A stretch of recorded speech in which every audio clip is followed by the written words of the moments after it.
Nerds! All right. Now, I am in normally beautiful Santa Rosa, but today it's 100 frickin' degrees. And I have taken you guys to the California Indian Museum and Cultural Center. It is also the National Indian Justice Center and the Intertribal Court of California. Now, this is the place to pause, breathe, and put faces, names, and human context on a story that can otherwise feel like just numbers on a page. So, the Palma Massacre, 11 Californios dead.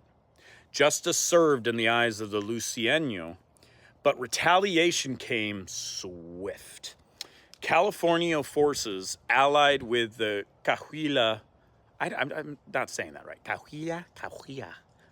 I'm sorry. They launched a reprisal in Temecula. And if you're interested, I'm happy to do that one too. And that retaliation cost somewhere in the neighborhood of about 75 Lucieno dead. Men, women, and children. This is the brutal reality of cycles of violence. Now here's a takeaway. Palma wasn't a random massacre. It was a targeted act of justice by the Lucieno. And the retaliation, that's what history often glosses over. Dozens of native people slaughtered for defending their land. Now, here's my little final reflection. History is not tidy. It's messy, human, and unfair.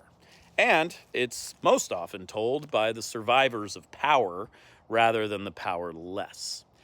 That's why I film at places like a cultural plaza, a treaty site, and a native museum. I'm trying to show the arc from public memory to failed diplomacy, to the lived experience of indigenous peoples. So remember the numbers. 11 Californios executed at Palma, dozens, somewhere, maybe even up to over 100 Lucieno killed in retaliation. And small acts of vengeance or justice can rip through history in ways you can't predict. That's why stories like the Palma Massacre should still matter. And they do to me. And I hope to you too, nerds. So thank you for coming along. I'm going to get out of the heat. I'm going to go get a nice coffee because I deserve it. And then I'm going to continue on my weekend. So I will see you next time on You Didn't Give a Shit, but I'm going to tell you anyway. Bye!